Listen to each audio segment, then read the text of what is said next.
لو لاحظت ان المشتركين بيقلوا مش بيزيدوا خالص، فاكيد بتعمل خطأ من الاخطاء اللي هنقولهم في الفيديو ده. يا ريت تتابع معايا الفيديو للنهاية عشان تقدر تستفاد اكتر استفادة من الاخطاء وتتجنبها خالص من القناة بتاعتك. ويلا بينا نبدأ الفيديو. اول خطأ يا جماعة معانا تبادل الاشتراكات. يعتبر تبادل الاشتراكات ده من اكتر عامل بيدمر القناة بتاعتك بشكل كارثي. تيجي دلوقتي انت زي الباشا مثلا، تخش لي على قناة فيها 15 مليون 20 مليون مشترك، يكون صانع محتوى، يكون عنده فئة جمهورية. تدخل على التعليقات بتاعته تكتب لي ايه بقى عند الناس: كلنا نتابع بعض، اللي هيتابعنا هرد له المتابعة، كلنا نتابع بعض ده هنستفيد، لو انت تابعتني انا هتابعك، تم تعليق، تم الاشتراك، تم معرفش ايه. ده انت يعتبر بتعمل كارثة في القناة، بتبهدل القناة بمعنى الكلمة. طب ليه انت تعمل اصلا من الاساس تبادل اشتراكات؟ طب ما انت عارف ان تبادل الاشتراكات دي من اكتر العوامل اللي بتخلي نقص المشتركين عندك كارثي كمان. مش بينقصوا واحد ولا اتنين، بينقصوا بالعشر والعشرين مشترك. لانك انت دلوقتي هفهمك حاجة. دلوقتي الخوارزمية يوتيوب بتعمل ايه؟ اول ما بتلاقي المشترك ده مش متفاعل معاك على القناة ولا بيعمل اي حاجة عندك في التفاعل، فاكيد بتلغي الاشتراك من عندها. الخوارزمية على طول بتلغي الاشتراك. ما تجيش انت تقول للراجل اللي لغالي الاشتراك او الشخص ده لغالي الاشتراك. بعتذر يا جماعة، اللينك لا اتسغنت، بس معلش يعني بعتذر ليكم. تعالوا نكمل زي ما كنا ماشيين. زي ما قلت لكم يا جماعة، العامل اللي هو تبادل الاشتراكات ده يعتبر بيعمل كارثة ليك، لان اليوتيوب مش بيبقى فاهم المشترك ده جاي من فين ولا منين. تمام. فاجباري بيعمل ايه لما بيلاقيه مش بيتفاعل مع القناة ولا بيعمل اي تفاعل على القناة؟ فاجباري بيخليه ينقص في المشتركين بتوعه، او بيخليك تنقص في المشتركين بتوعك. تمام. فده سبب من الاسباب اللي هنكملها برضو معانا لنهاية الفيديو. وتاني حاجة معانا شراء أو عمل مشتركين وهميين. يعتبر العامل ده شبه زي تبادل الاشتراكات، بس انت بتعمل حاجة يعني احترافية شوية. ساعات بتشتري لي مشتركين، تمام، وده يعتبر أكتر عامل كارثي للقناة بتاعتك، وبينقص المشتركين وبينقص كمان التفاعل على القناة. وتروح تعمل لي ايه تاني حاجة؟ تروح تعمل لي ايميلات من تليفونك، تروح تشترك لي بيها. انت كده يعتبر بتدمر قناتك، لان كل دول مش بيتفاعلوا مع القناة بتاعتك، مش بيتفاعلوا مع الفيديوهات بتاعتك. فكده اصبح ايه؟ يوتيوب بقى طول ما فهم ان دول مش بيتفاعلين، يروح يوتيوب لوحده تلقائيا يلغي الاشتراكات بتاعتهم، فينقص لك المشتركين من عندك. فانت برضه في نفس الوقت بتعمل حاجتين: بتنقص عندك المشاهدات، وبتنقص المشتركين، وبتنقص كمان الاقتراحات على الفيديوهات بتاعتك، بسبب الحاجات اللي انت بتعملها دي. لان الحاجات دي عمرك لو عملتها عمرك ما هتنجح بيها، لان يعتبر الحاجات دي من اكتر الحاجات اللي بتدمر القناة المبتدئة بالذات. لانك تكون انت مبتدئ وبتعمل الحاجات دي، يعتبر انت بتعمل حاجة كارثية بمعنى الكلمة يعني. وتالت حاجة محتوى مش ثابت. يعني ايه يعني الكلام ده؟ مرة تعمل لي انواع كثيرة في فيديوهات. يعني انا دلوقتي قناتي محتواها تعليمي، اجي دلوقتي انزل لي فيها جيمنج، انزل لي فيها طبخ، انزل فيها مع عارفش كورة. طب ما ده كله يعتبر خوارزمية هتنقص لك مشتركينك ومشاهداتك بسبب الحركات دي. وغير كده الناس اللي جاية للمشتركين مثلا لمحتوى الكورة مش هيتابعوا المحتوى التعليمي. فاهم؟ فدي برضو اسباب انت بتعملها بتخلي نقص المشتركين من عندك. ويا ريت يا جماعه عشان تكونوا عارفين، المشتركين مش بينقصوا من يوتيوب، المشتركين بسببكم انتوا اللي بينقصوا.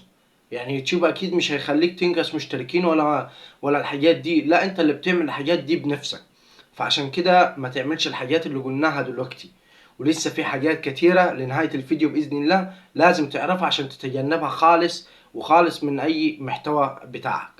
ورابع حاجة عناوين مضلة. يعني ايه الكلام ده؟ يعني انا دلوقتي اكتب على الفيديو بتاعه او على العنوان بتاعي، اكتب طريقة عمل مكرونة بشاميل مثلا، تمام، اروح جوه الفيديو اعمل طريقة عمل الفراخ. فانت كده عملت ايه؟ عناوين مضلة. دلوقتي انا داخل كمشاهد داخل على طريقة عمل المكرونة البشاميل، فتفاجأت جوه الفيديو لقيت طريقة عمل الفراخ. فكده انت اجباري، انا لو راجل مشترك لك فهلغي لك الاشتراك. كده انت بتسبب له حاجتين: لانك مثلا بتكذب عليه في الفيديو، او بكاتب عنوان عشان يجيب لك مشاهدات. فالمشاهد اللي داخل على الفيديو فاكيد اجباري هيلغي الاشتراك بتاعه ومش هيتفاعل مع قناتك. فانت كده دمرت المشاهدات ودمرت الاقتراحات ودمرت المشتركين بتوعك. فعشان كده يا جماعة العنوان لازم يكون جوه الفيديو. مثلا العنوان لازم يكون في الصورة مصغرة، كل الحاجات دي بتفرق يا جماعة، انتوا تعتبروها حاجة صغيرة بس بتفرق معاك في الآخرة بعد كده. خامس حاجة معانا عدم الالتزام في النزول. يعني ايه الكلام ده؟ تجيلي انت دلوقتي كمشاهد مثلا او كصانع محتوى تنزلي فيديو الاسبوع الاول دلوقتي، تجيلي في الاسبوع التاني تنزلي فيديو، كده انت ليك 14 يوم ما نزلتش. فكده ايه؟ اكيد انا كمشاهد مثلا هلاقيك بتنزل لي كل 14 يوم، هلغي الاشتراك بتاعي وهلغي المشاهدات بتاعتي، مش هتفاعل مع القناة. وحتى الخوارزمية بتاعت يوتيوب مش هتقترح فيديوهاتك للناس، ولا مش هتقترح اصلا فيديوهاتك خالص، لان اليوتيوب زي ما قلت لكم بيحب الراجل اللي بيلتزم، يعني اللي بيعمل الاستمرارية، اللي بينزل بانتظام، اللي عارف خوارزمية يوتيوب، اللي بيهتم بالسياسات بتاعت يوتيوب. اليوتيوب بيهم الشخص ده بس، عشان تكونوا عارفين المعلومة دي.